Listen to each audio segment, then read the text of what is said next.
రూపాలు వేరైనా దేవుడు మాత్రం ఒక్కడే. దేవుడు మనుషులను సృష్టిస్తే మనుషులు మతాలు సృష్టించి ఆ దేవుడికే రూపాలు మార్చారు. హిందూ మతంలో పుట్టిన బిడ్డ విభూది రేఖలతో పుడతాడా? క్రిస్టియన్ మతంలో పుట్టిన బిడ్డ సిలువేసుకుని పుడతాడా?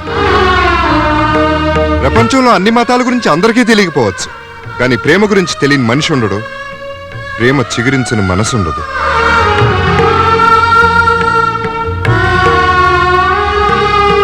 మీ పంతాల కోసం, పట్టింపుల కోసం ప్రేమను కాలరాయటం, ప్రేమికులను విడదీయటం చాలా దారుణం.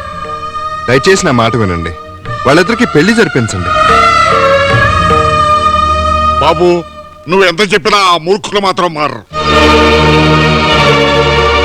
స్టీఫెన్, నీ మెడలో సెలవు తీరా. నీ మెడలో ఆ రుద్రాక్ష తీయరా. నా మెడలో నువ్వే. ఈ రోజు నుంచి నా పేరు గురజాడ స్టీఫెన్ రాయుడు. ఈ రోజు నుంచి నా పేరు సీతారాం జార్జ్ బుష్. నువ్వు పుట్టినప్పుడు ఏ మతం అని నీకు తెలియదురా. నీకు ఊహ తెలిసిన తర్వాత నువ్వు హిందూ అని నేను చెప్పానురా. నీకు తండ్రి అయిన నేను, నీ బిడ్డ అయిన వాడు, ఇద్దరు హిందువులుగా మారిన తర్వాత మధ్యలో నువ్వు మాత్రం ఎలా క్రిస్టియన్ అవుతావురా?